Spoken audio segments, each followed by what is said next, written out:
The UK just recorded its lowest greenhouse gas emissions since 1872, and the economy? It nearly doubled. Here's how they pulled it off.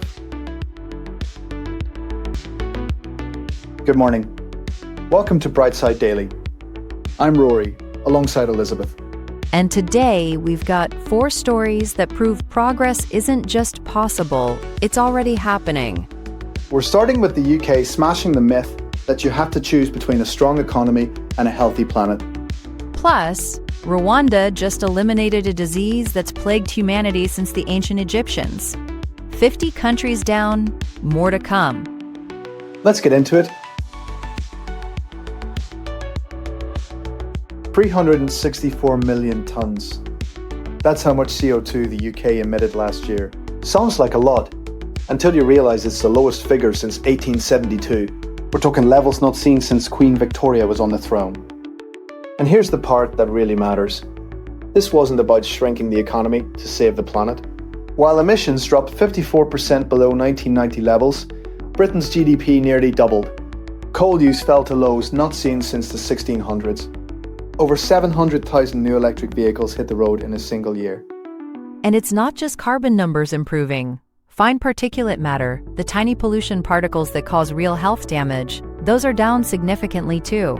Cleaner air means fewer hospital admissions, fewer asthma attacks in kids. The health dividend alone is enormous. Wind and solar now generate electricity cheaper than fossil fuels in the UK. That's not idealism. That's market economics. And it's created an entire export industry in offshore wind technology that simply didn't exist in the coal era. Now, there's an honest caveat here. Some of this reduction comes from moving heavy manufacturing overseas.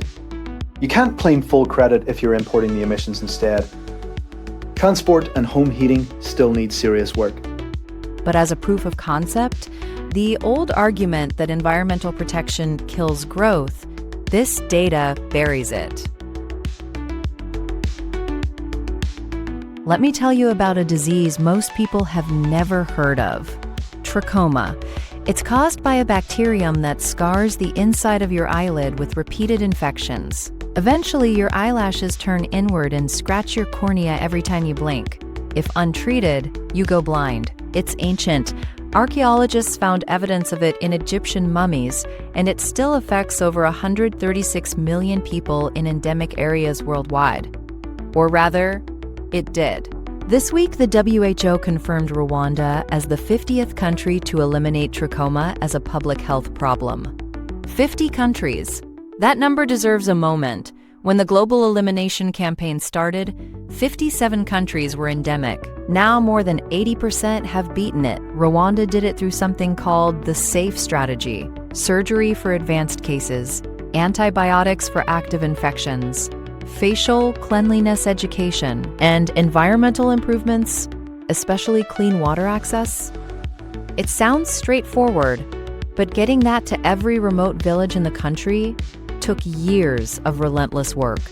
And this is a country that rebuilt its entire health system after the genocide in 1994.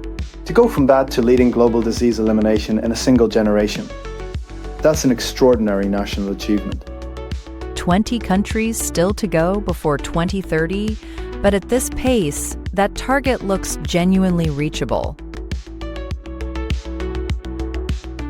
California's 2012 to 2015 drought was the worst the state had seen in 1,200 years. And in the middle of it, something happened that scientists had only ever theorized about. Wait, are we talking about evolutionary rescue? I read the science paper on this. That's exactly it. Cornell researchers tracked 55 populations of scarlet monkey flowers through 8 years, including that brutal drought. These are delicate wildflowers. They should have been wiped out. Instead, they evolved. Measurable genetic shifts appeared within a single generation. Not random mutations, targeted changes toward traits that help conserve water and tolerate heat.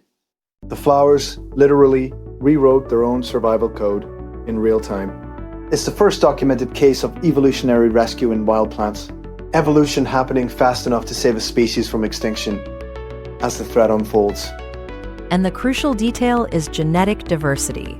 The populations that survived had enough variation in their DNA for natural selection to work with. Without that diversity, there's nothing to select from, and the species just disappears. Which completely reframes conservation. It's not enough to protect individual animals or plants.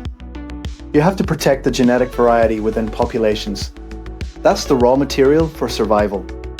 As the lead researcher put it, every lost population reduces the evolutionary toolkit available for the future. 50,000. That's how many parking spaces Paris ripped out and replaced with bike lanes, parks, and pedestrian areas.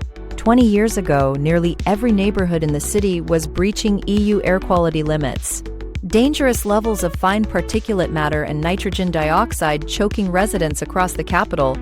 Today, independent analysis shows fine particulate matter is down 55%, nitrogen dioxide down 50%. Most neighborhoods now meet clean air standards.